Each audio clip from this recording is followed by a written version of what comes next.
Om Namo Bhagavate Vasudevaya. Om Namo Bhagavate Vasudevaya. Om Namo Bhagavate Vasudevaya. Om Namo Bhagavate Vasudevaya. And chant together. Narayanam Namaskritya Naram Chaiva Narottamam Devim Saraswati Vyasam Tato Jayam Abhatreshu Nityam Bhagavata Sevaya Bhagavate Shloke Bhakti Bhavati Naishtiki. Krishnaya Vasudevaya Devaki Nandanaya Cha Nanda Gopa Kumaraya Govindaya Namo Namaha. Hare Krishna. So, Good morning. we are reading from the 10th canto, chapter 18. Sudama visits Lord Krishna. Text number 18 through 28. So I will read the verses from 18 to 28 and we shall read the text and translation purports of text 28.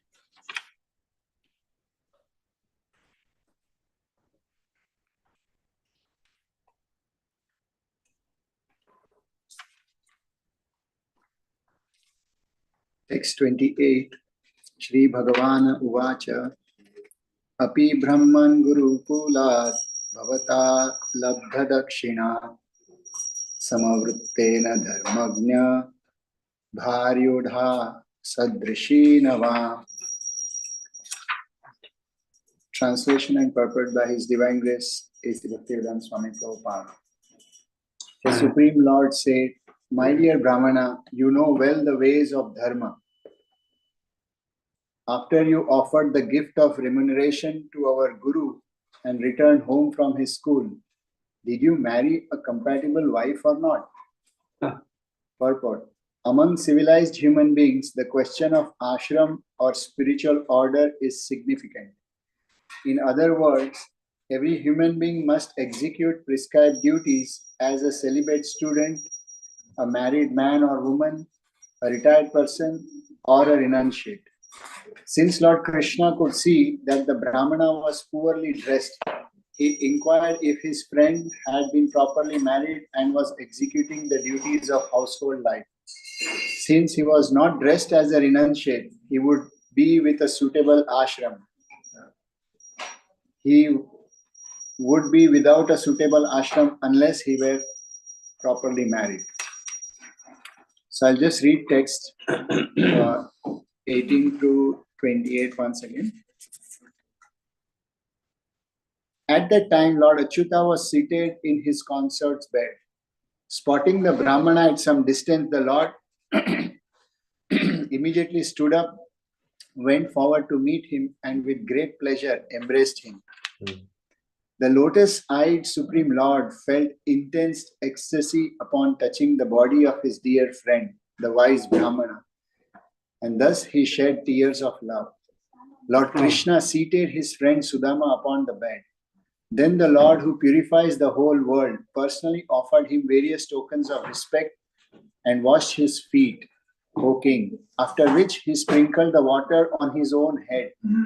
He anointed him with divine fragrant sandalwood, aguru, and kumkum pastes, and happily worshipped him with aromatic incense and arrays of lamps. After finally offering him betel nut and the gift of a cow, he welcomed him with pleasing words. Text 23. By fanning him with her charmer, the divine goddess of fortune personally served that poor Brahmana whose clothing was torn and dirty and who was so thin that the veins were visible all over his body. Text 24. The people in the royal palace were astonished to see Krishna, the Lord of spotless glory, so lovingly honor this shabbily dressed Brahmana. 25 and 26. The residents of the palace said, "What pious acts has this unkempt, impoverished Brahmana performed? People regard him as lowly and contemptible. Yet the spiritual master of the three worlds, the abode of goddess Shri, is serving him reverently. Leaving the goddess of fortune sitting on her bed, the Lord has embraced this Brahmana as if he were an older brother. 27. Taking each other's hands, O King, Krishna and Sudama talk pleasantly about how once they lived together in the school of their Guru. And then comes this question of text 28, which we read. Then the Supreme Lord said, My dear Brahmana, you know well the ways of Dharma. After you offered the gift of remuneration to our Guru and returned home from his school, did you marry a compatible wife or not? Hare Krishna. Om Ajnanatimmirandasya Jnananjanashalakaya Chakshurunmilitam Yena Tasmai Shri Gurave Namah. Shri Chaitanya Manobhishtam Sthapitam Yena Bhutale Swayam Rupa Ramayam Dati Swadantikam Vandeham Shri Guru Shri Radha Shri Guru Vaishnava Shri Rupam Sagrajatam Sahagana Sadvaitam Savadutam Parijana Sahitam Krishna Chaitanya Devam Shri Radha Krishna Param Sahagana Shri Shakatanta Shri Krishna Karna Sindhu Dinabandhu Jagapate Gopesha Vikakanta Radha Namoste Tapta Kanchana Gaurangi Radhe Vrindavani Vrishabhanu Devi Pranamami Hari Priya Vanchakalpatarubhyascha Vipasindhu Vyavacha Patitanam Bhavanebhyo Vaishnavebhyo Namo Namah. Jai Shri Krishna Chaitanya Prabhu Nityananda Shri Advaita Gadadhar Shivasari Gaura Bhaktivinoda Hare Krishna Krishna Krishna Hare Hare Hare Rama Rama Rama Hare Hare. Hare Krishna. I'm very grateful for this opportunity to render service unto the Srimad Bhagavatam this morning. Also my obeisances to the senior devotees assembled here. Arjun Prabhu, Adipurush Prabhu, Jainindai Prabhu, Manohar Prabhu, and our Vishal Prabhu. And all those who are also present online, my obeisances and to all of you. So this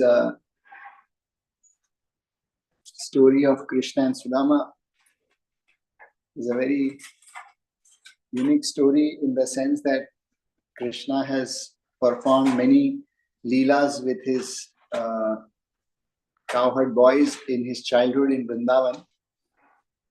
He has enjoyed Sakhya Ras enough when he was young. But this particular story comes probably the only story which is mentioned in the Bhagavatam where Krishna is meeting his childhood friends, one of his childhood friends, Sudama, after he has become a king. And then there is some reciprocation of Sakhya Ras or friendship. Earlier, when Krishna has performed these pastimes of relishing the friendship, at that time Krishna was equal in position with other sakhas. There was no disparity of income and so on. Of course, he was Nanda Maharaj was quite. He was one of the leaders amongst all of them in Nandagram. But still, they were all villagers staying in the same town, same place, and so on. And when he went to the Gurukul, he met Sudama and many other friends.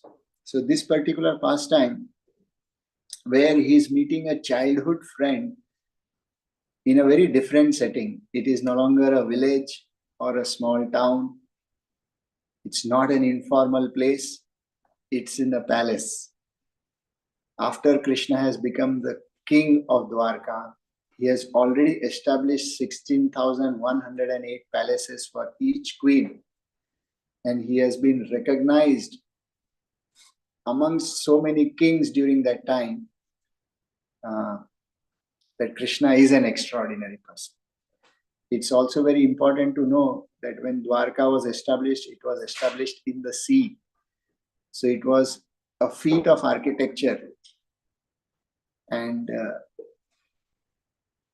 it was at that time then Sudama, being struck with very adverse situations in his house, and his wife requesting him that since you have an extremely rich and compassionate friend, why don't you just approach him and ask for some basic necessities?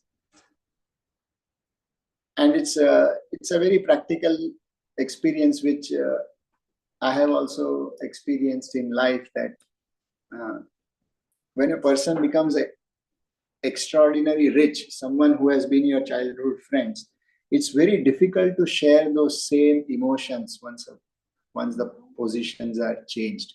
Why? Because the realities of life of someone who has become extraordinarily rich or powerful is so different than yours.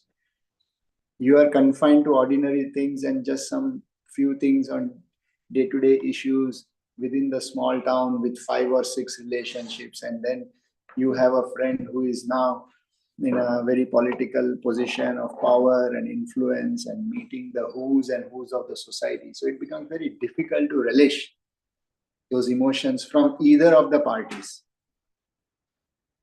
So it's interesting, therefore, to note that this is the background of the rasa or the Sakhya rasa, which is being generated in this particular Leela, is very different from many other Sakhya rasas which Krishna is having from Sridama, Subala, Madhumangal, and so on in Vrindavan.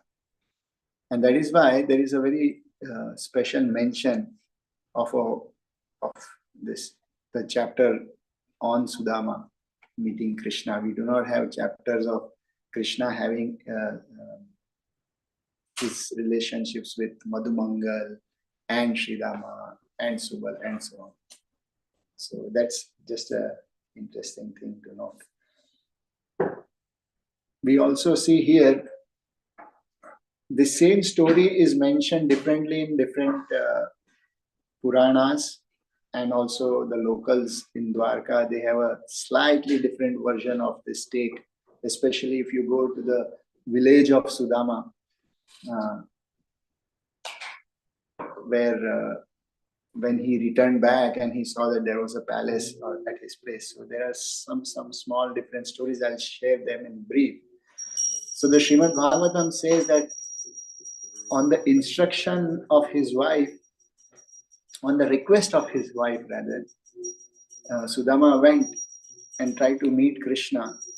And very beautifully, the Bhagavatam is describing the intimacy at a very different level. That Krishna he welcomes Sudama in the bedroom of Rukmini. Now, amongst the 16,108 queens, Rukmini was the main queen.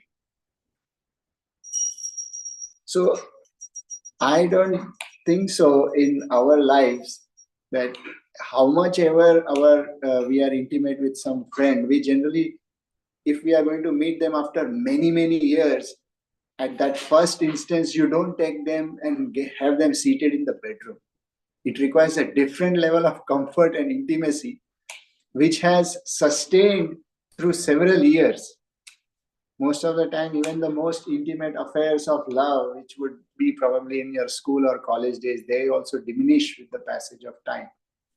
But in Krishna's case, the sentiment is as fresh as ever. That is evident by this thing that Krishna hosted him on the bed of Rukmini. Means it's the bedroom of the main primary queen.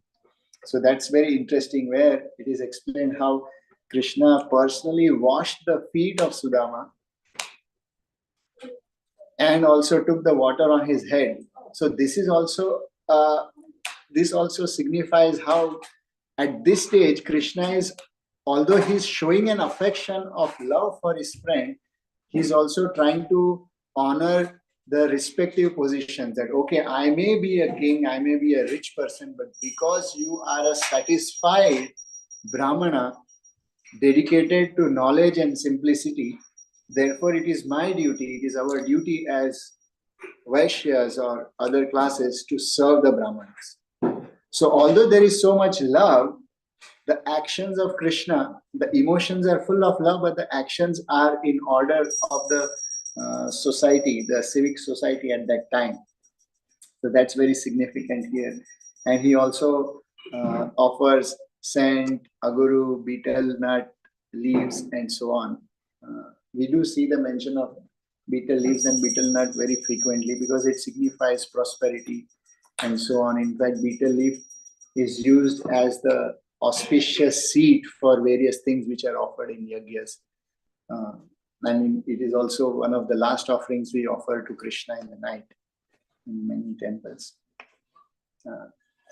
So Krishna offers all these things to Sudama and then starts inquiring about the welfare. In other places, the story is mentioned slightly different. When Sudama first entered Dwarka, earlier we saw that he was hesitating. He did not want. He said to his wife that my friend Krishna, he knows everything. He is an all-pervading Supreme Personality of Godhead. He knows everything. I don't need to personally go and request to him. So he was hesitating to go to Dwarka. However, due to circumstances, he reached Dwarka there. And when he reached there, when he saw those grand palaces, and it is explained that he had to cross 3 gates, just even go to the Bhagavatam explains he had to cross 3 gates to reach the main palace. So it is explained when he was on the outside, he felt that this is too much, I cannot go inside, because he could not handle the opulence, not out of envy, but just out of respect that I am no match to this person now anymore. And it explains that he was in torn clothes. And then he looks at the small bag of chipped rice which his wife had given, which we heard earlier. So it is a culture that whenever you are visiting someone, you carry some prasad, some gifts or something. So when Sudama was requested by his wife, he asked his wife that, do we have something which I can carry as gift? So she had gone and begged to the neighbor Brahmanas there for few handfuls of chipped rice, and about 4 or 5 handfuls of chipped rice was given, dry chipped rice, packed in a torn cloth, piece of cloth. So Sudama, he looks at that and he says, how can I enter this palace with torn clothes, and how do I even give this as a gift? It just doesn't make sense. So when he was so close, he was hesitating to come, to go inside, and it is explained that Krishna, he left the palace. He got to know about this, of course, because he's Paramatma. And he personally held his hand and took him inside the palace. That is another version of the story. In either case, we see that there was a great intimacy which was shown by Krishna towards Sudama in this pastime. Krishna felt very indebted to Sudama because of what he had done many years ago. So in the local versions, in the place of Sudama's village, it is explained that Sudama was a Brahmana, very austere and very simple and satisfied. And when they were in the Gurukul, because he was the senior most in that group, so Sandipani Muni's wife had made some chickpeas and told that all of you students, when you go to fetch firewood, by the time you come back, it may get late. So you can have this as snacks. So Sudama, he found out that these chickpeas which were being given were actually cursed. Really? So there were a group of thieves who had stolen these chickpeas from another poor Brahmini. And this poor person had cursed that whoever eats these chickpeas will face poverty. So Sudama found out as soon as the chickpeas were given that these peas are cursed with poverty. Now, how did the chickpeas reach the ashram of Sandipani Muni? These thieves, they came to that ashram and put that bag of chickpeas in the kitchen of Sandipani Muni to save themselves from being caught. So, when Sudama found out about this curse, so it is not explained how he found out. It said that because he was austere and very simple, he could sense many things. So somehow, so he decided that I cannot have my dear friend Krishna ever being taking the burden of this curse. So although the Leela goes in such a manner that while returning from the forest, they got a bit delayed and there was some rains and so on. They took shelter under a tree and Sudama felt very hungry. He ate all those chickpeas and he actually lied to Krishna that I'm not eating anything and so on. But Krishna knew this eventually.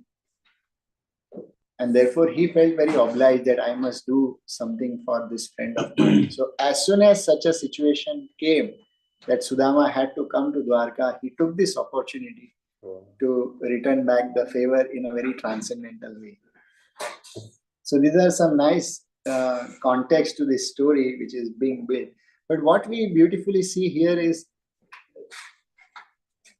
the Supreme Personality of Godhead's need to relish the rasas. Krishna is known as Rasa Raj, one who needs to relish the mellows. When we read the Bhakti Rasamrita Sindhu, which is a book Prabhupada has recommended all devotees, it is one of the 4 principal books which everyone is requested to read. It's part of the Bhakti Shastri curriculum also. So Bhakti Rasamrita Sindhu is a book by Rupa Goswami which discusses about the concepts of rasa and the mellows with great detail. Nice. Explaining these things. And this book has been compiled based on the works of Bharat Muni, earlier Acharya, who had written many things on the concept of Natya and Rasa Shastra. So he says that Nahi rasadrite kaschit artha pravartate. If rasa is not generated, no meaningful idea is ever conveyed. So that is the basic understanding of what rasa is all about. The basic definition of rasa is that which can be relished. And this is very essential because if there is no relish which takes place, the idea cannot be, the meaningful idea or the purport of something cannot be conveyed. And this is why we see specifically in the Srimad Bhagavatam, there is great emphasis. The Bhagavatam is not like some sutras. Sutras are dry by nature. It's like theories, like formulas and structures, how the universe operates and all. Those are like that. But when you get into Bhagavatam and then Krishna Leela specifically, it's all about poetries and emotions, and there is so much description of the environment and the feelings and so on. The ultimate purpose of that is to convey rasa. Because once the rasa is conveyed, then the meaning is conveyed. The meaning or the purport is understood. So that's very, very beautiful. So from the point of view of this, I will just speak something in short in the next 5 minutes. Because I have studied the Rasa Sutras of Bharat Muni with not with so much great detail, but yes, for almost a year or 2. And those are those of you who would love to understand Krishna Leela or the poetries and the mood of Bhagavatam, you will relish it even more when you understand why and how the rasa theory was written or expounded more by Rupa Goswami in the Bhakti Rasamrita Sindhu. So in the Bhakti Rasamrita Sindhu, the concept of Sakhyaras is defined. In the Chaitanya Charitamrita Madhya Leela, in one of the purports, Prabhupada quotes he quotes the definitions of the 5 rasas. What exactly defines Madhurya? What exactly defines Vatsalya? What exactly defines Shanta? And what also defines as Sakhya. So because we are discussing about this, so Sthai Bhava Vibhava Adyehi Sakhyam Atmo Chittair Iha. This is the verse which comes in Bhakti Rasamrita. Nitas Chitte Satam Pushtim Rasaha Prayan Udirayati. So Sakhya Ras is also called as Prayan Rasa. And it explains that when Sthai Bhava, so Sthai Bhava, Vibhava, Adi, these are explained in the Bharata Rasa Sutra. Sthai means those bhavas which are stabilized, or those which are settled. For example, in any particular pastime, let's say when Radha and Krishna are meeting, and there is conjugal mood which is there, which is as the sthai or the most settled or stabilized bhava. But yes, sometimes they are fearful, sometimes they behave friendly with each other, sometimes Krishna becomes protective about Radha in a Vatsalya mood as a protector in that sense. So in any particular relation, all these things always exist. So if somebody is a sakha to someone, sometimes you also become servant to that person or a master of that person. Or even if you are the protector or in a conjugal relationship, you love someone, sometimes you become like a father to your wife, and so on in that mode. But however, when we talk about sthai bhava, means that which continuously sustains and that on which other bhavas or emotions are stabilized. So here, Krishna is also behaving like a servant to him, right? When he says worshipping the Brahmanas, taking the water on the feet, on the head, water of the feet of Sudama on his head. So he's behaving like, as from a Varnashram perspective, I am supposed to serve you. But the overall emotion is of intimacy of friends. So the sthai bhava, when the sthai bhava of friendship is supported by the vibhava or the determinants in a relationship. So let's say when you do a drama, you decide that we are going to do the drama of Krishna, say Mother Yashoda tying Krishna. So it's all about Vatsalya. That is the mood which has to come overall. But still in that whole drama, there are certain situations where different bhavas also come. So the actors, the role of the actors is to ensure that the mood or the rasa which has to be conveyed to the audience is conveyed. And that is the mood in which the Bhagavatam poetries, all these leelas are done. Even when you study Krishna from a rasa perspective, that is why he's called as Rasaraj. That you will see all these details very meticulously performed. That every single bhava or a rasa, the characters which Krishna arranges in the leela, they assist the main rasa to be conveyed. So Sudama, look, he is so thin that his veins are seen. Poverty is conveyed through the character itself, the casting, let's say, right? So these are all called as vibhava. What is the environment?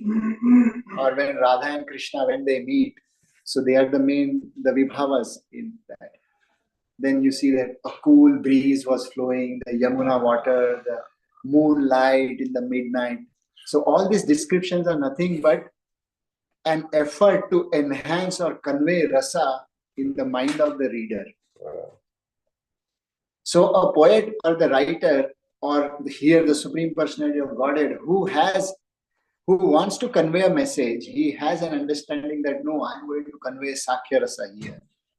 Now to convey Sakhya Rasa, two things are required. First, that I have the full understanding of what I have to convey. What I now need is characters and the environment, or what we call as leelas, a structure for that. Then you also need a writer who understands how to write this whole thing. And then you also need a reader who is inquisitive and who has a lot of eagerness to know. Once all this sync happens, then what happens is what is called as rasa nishpatti. the dripping of the oozing of the rasas. So when you read the text of the Bhagavatam and all of this, when you try to squeeze something out of it, what nectar comes, that is called as rasa. That is called rasa nishpatti.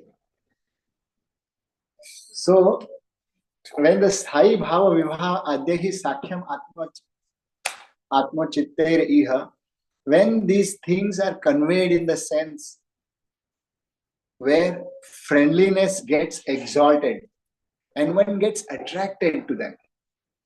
So then that is what is called as Sakhya Rasa. So it's interesting to know when you read the Madhurya Rasa Leela, the reader develops an interest that, oh, I wish I could love Krishna, or I would be part of such a Leela in such a manner. When you read Vatsalya Leela, you start desiring that, oh, I wish I had such a relation. Krishna must be so cute, baby Krishna, and so on. When you read Sakhya Leelas, you start feeling that, oh, I wish I had such a relation with Krishna. This is the whole point, that for a person, for an audience, or for sadhakas, when they read something, the message has to be conveyed in such a way that there is a rasa nishpattihi. And when there is rasa nishpattihi, the reader wants to associate with that particular character. That is the beauty of Srimad Bhagavatam and every single pastime. It is filled with pure emotions and it is filled with bhakti rasa. So anyways, a lot to talk about this, but I'll stop here. Thank you all. Srila Prabhupada ki jai. Any questions or comments? Thank you very much. Wonderful class. There's a question raised in the text. When the residents of the palace saw how Krishna was treating Dhamma, they said, what, how, what is the basis of this relationship that there's such a bond of affection, right? You remember that question asked? Yes. Reasonable question. And normally, in the material world, relationship is based on you scratch my back and I scratch your back, right? I facilitate your sense gratification and your false ego, and you butter me up and, you know, take care of my sense gratification, and therefore this is the basis of our friendship, right? But from our own experience and what Srila Prabhupada explains to us is, because this applies to our own life, what is our relationship? What is our relationship? Right? What is the basis of that relationship? What is that? What is the glue? What is the juice? What is the consciousness that brings us into affinity with our God brothers? You know, in my own experience, I have devotees that I've been working with for 50 years, five decades. And what is the basis of that relationship, even if I don't see them for a long time? Because we're serving the spiritual master together. It's not based on me scratching your back or me bolstering your false ego. It's on the basis of, just like in a marriage, if the husband and wife encourage each other in faith, in good sadhana, in service to the guru, in, you know, the relationship of love will grow and grow and grow. But if all we do is rub each other's skin, sooner or later, we've heard, we lose respect for ourselves, we lose respect for each other, and we'll fight like cats and dogs and we'll be miserable. We see so many broken marriages because there's no bond of cooperative effort on the mission of Lord Chaitanya, on the service of Krishna. So Sudama and Krishna were serving their spiritual master together. And that is a very, you know, interesting application in our life, you know. So that's just an interesting thing that, as far as I understand, that's the principle. That it's, there's many things, your class was wonderful, but these are other things, there's so many things in this story. But if we serve Krishna together, and we're encouraging each other to serve Krishna carefully, dedicatedly, you know, then we're actually acting, because naturally everybody loves everybody underneath everything. But how do we show love? You know, we show love by acting in the real best interest of each other, by going forward and serving our spiritual master. And we also had a question. Maybe I'm talking too long. No. A question raised in the text you mentioned. Maybe you can help us with this. Krishna's asking Sudama, did you marry a suitable wife? Are you engaged in the activities of the householder ashram properly? The duties of the householder. So what are the duties of the householder? What are the duties of the householder ashram? We heard a wonderful class recently by Jagannath Priya. You know the sacrifices recommended in the householder ashram? Yeah, They're listed. 11th canto speaks in great detail. Wait. I want to turn this so that people can hear you. Okay, yeah.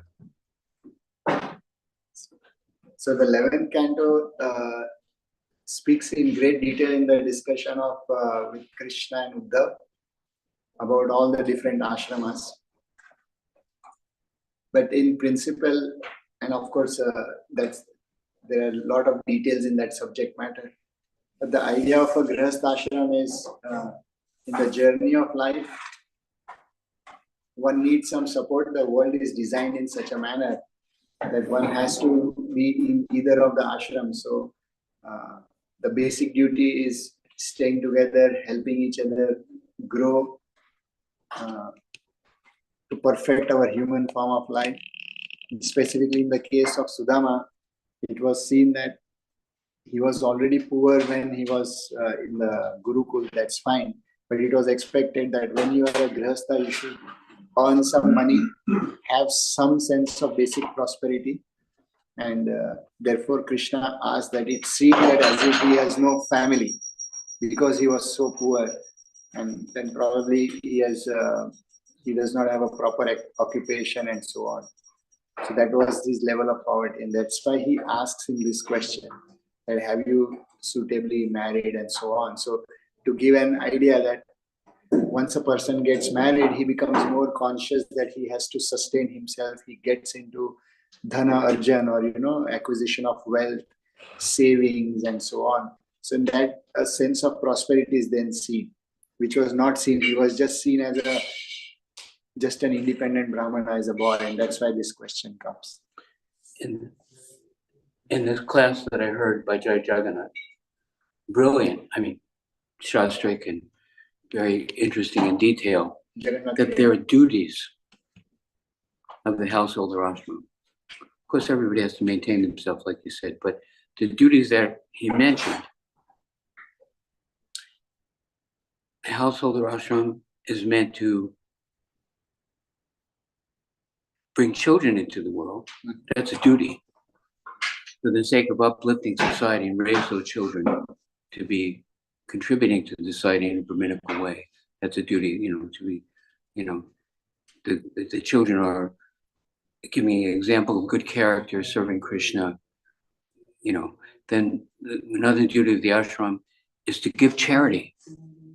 I was like, that's a duty of the householder. The duty of the householder is to give charity, supporting those in the brahmachari ashram, right? And the duty of the householder, also, it says that the sacrifice, the worship and the sacrifice to Vishnu. And the duties of the householder include receiving guests. Vaishya Shekhar, who was reading from the Bhagavatam recently, I don't know where the exact part is, but you can look it up in the database. The duty of the ashram is to receive guests. And if a householder does not receive guests, he's an animal. That's what Vaishya Shekhar was reading. I was like, whoa, wow, that's really important duty. I didn't know Prabhupada, Prabhupada's spiritual father was, every day sadhus would come, he would feed them, so supporting the sadhus. And when I was living here in the temple, I was the only householder, and there were some brahmacharis. So I was always giving them something, but they said, you have to support us. And I said, well, there's 8 or 9 of you, and there's 1 of me. But there's 8 million other householders out here, and that they're not going to come here and throw Lakshmi in the front door. The brahmachari is supposed to go out and, for the benefit of the people, ask them for donation. You guys are supposed to go out and bless people and care for people, not just me supporting you. And they don't go to try to collect for themselves. They go to engage people in giving donation for the spiritual master's mission. It's not just that, we collect as much as possible. And of course, part of it we use for our maintenance, but we give it back to society in the form of literature, in the form of temples, in the form of prasad. Can we get some other people talk? Other people got questions? Right. Sorry about that. We'll go to Prabhupada. Thank you, Uncle Bhima. Thank you for your contribution, Adi Purush Prabhu. Always appreciate having your presence here. Hare Krishna, of course. I do have a question. Thank you so much for a very enlightening class that helps it felt like you were kind of revealing the light at the end of the tunnel and giving us this shastric and revelation and showing what Srila Rupa Goswami has left for us, and Srila Prabhupada has very kindly translated so we can understand these deeper or these truths about the relationships with Krishna and his devotees, and how by properly engaging with that under guidance, we can start to understand those connections between his devotees and how it inspires us to awaken that dormant relationship of the soul with Krishna. And so my question is a little bit more in regards to how we can, I suppose you could say, cultivate spiritual relationships in this world. Because in the past times we were talking about Sudama and Krishna's relationship, but we also have relationships with different devotees, and that might also fall into different dynamics of like servitorship or friendship. So I guess my question is how we can navigate those in relation with Krishna, like not in like some esoteric way, but in a practical way. So any relation which is based on truth, which is based on sincerity, which is based on service, which has genuineness, genuine love and affection as the base of it, it brings us closer to Krishna. There is nothing called material or spiritual relation. Technically, these two are not different in the sense that when we say material relation, means it's some relations where there are no emotions, where there is no regard for sustenance of that relationship. So we call it material, just transactional. I'm not concerned for any greater experience through this relation. So Bhakti Yoga as a principle is all about being personal. If one is impersonal in the heart, Bhagavatam can never be relished. It cannot be understood. So first one has to be personal, having that personalism in one's personality. And when that personalism is nourished with sincerity, genuineness, even if the person with whom you may be reciprocating, that may not have that sentiment. However, that person may not have that sentiment. However, your act, your relationship to him will be spiritual. And that will bring you closer to Krishna without fail. Because there is genuineness, there is sincerity, and there is truth in that relationship. Of course, centered around Krishna. Thank you. Vandrashanam Bhagavatam.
Shri Radha Munda Gore Chandra Sarvana ki, Shri Prabhupada ki.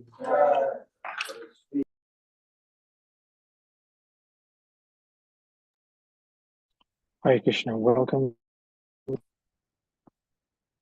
Thank you for being here. Thank you very much. Wonderful class about duties.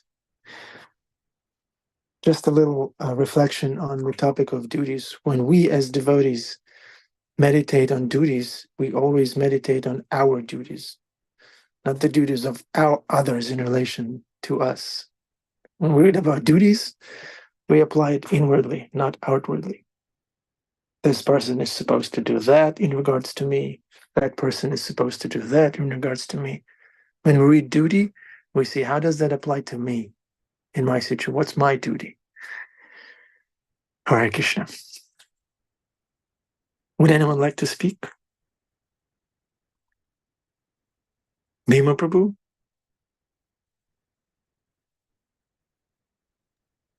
Haribol? Yeah, are you driving?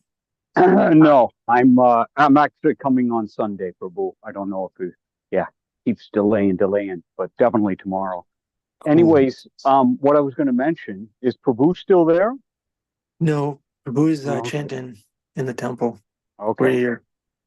All right. So, I find it incredulous. Now, this is probably no devotee has ever said this about the Bhagavatam, but maybe I'm reading something wrong, and I invite everyone to chime in. But I find it incredulous. Well, actually, I think Krishna did correct him. So you have Sudama Brahman, a guy who's brought his wife to starvation, and any Vaishnav would know that you just don't do that. And you would buck it up and do whatever it takes to make sure there's some rice in the joint. It's ridiculous. Now, I know that these are stories, but we are supposed to accept them literally. And so Krishna did sort of change the direction on this idea of renunciation. We can renounce all we want, but we shouldn't force those around us to renounce because somehow they're beholden to you. We should be taking care of them as we take care of Vaishnavas. And so this is my question. Krishna says, you are not my servant. He says, you are the servant of my servant. If Sudama's wife and children were the servants of Krishna, shouldn't Sudama be serving them by working, not begging, but by working in order to support his family and do what was necessary, instead of having to wait until his wife is complaining at her practical deathbed? Perhaps you might want to go get some rice. Hare Krishna. Yeah. I'm praying to Krishna, and it seems as though we should understand subjects like that in the context of Leela. That whole thing unfolded so that this Leela could take place. So in one sense, Sudama ended up in that situation so we can learn to go to Krishna when things are difficult. It's not, there is that danger, Prabhu. Maybe not because he was lazy or irresponsible. He also was dealing with a curse, as far as I understood from the class. There was some kind of power that he couldn't resist that kept him in poverty. That those are two things that I can say, within my level of realization. First of all, is that's a Leela, special case. Without, if Sudama was all perfect, we wouldn't have had this Leela. And the second thing is that he was dealing with some higher power, divine arrangement, I guess. But yeah, definitely, if you are in the family household order, there's no way you can let your wife go desperate. Yeah, absolutely. A valid point. Yeah. Well, I understand that this is in the form of Leela, but, back in the day, as you all well know, there was a place where people took this stuff at face value and therefore impoverished, because under the guise of Krishna consciousness and under the guise of renunciation, that's impoverished their families, impoverished their families, meanwhile jumping up and down in kirtan. We talked about that. I think that's the class you missed. Okay, the speaker was explaining how Vasudev, I think he was. Yeah, Vasudev Prabhu explained that he was talking about this person named what's his name? Kalidas. Kalidas would eat remnants of prasadam from other devotees. And he also mentioned Sudama Vipra, the extremely poor Brahmana. And Vasudev said and I asked Vasudev Prabhu, how can we learn what are we supposed to learn from those devotees? Are we supposed to starve our families? And he said, there's a difference between imitation and following, genuine following. When we follow something, we follow it within our level of advancement. If we try to renounce prematurely, then it'll be, it's not going to end well, both spiritually and materially. So we should surrender in accordance with our level of advancement. If we're advanced enough, then yes, but while we're still learning bhakti, we should be careful about those things. So that's what Vasudev Prabhu answered. He talked about imitation, which is not the thing to do, and genuine following. When we follow under the guidance of the Guru, who knows us, our situation, our level of realization, and We also, there's a system of checks and balances. Your wife is a major check and balance factor. Yeah, And if if your I wife start says, renouncing, she'll start killing yeah, me. yeah, yeah, yeah. So our family is part of the system. We should take them into consideration for sure, while we are in the family ashram, for sure. Krishna says in the Bhagavad Gita, it's better to do your And duty we're all in the imperfectly. family ashram. Yeah. Let me finish the quote. Krishna says in the Gita, it's better to perform your own duty imperfectly than someone else's duty perfectly. So if we're trying to renounce, like a sannyasi being in a family ashram, that's a no-no. Krishna advises against that. But the principle still stands. Renunciation is a principle. It may apply differently for a family person in the form of giving charity, in the form of maybe donating to maintain temple functions, things like that, but not in the form of sleeping on the sidewalk with a blanket. That's not for a family man. I hope this is okay. I'd like to make a prayer to beg forgiveness for everything that was done and said wrong, and seek your blessings so I can keep going with my service as a facilitator of this class. You came off like a sage, Prabhu, like a virtual sage, a married sage. I'm a fool. Say no more. So, okay, we need somebody who's childlike enough to finish the yajna by saying Hare Krishna. How about Danakeli Prabhu? Despite the beard, I think he's childlike enough to fill in for Isaiah. Danakeli Prabhu, can you say Hare Krishna? Hare Krishna. Are you Danakeli? Hare Krishna. Yeah, there he is. Thank you. Thank you, Prabhu. Thank you very much. Thank you. Okay, Hare Krishna, we love you. Haribol.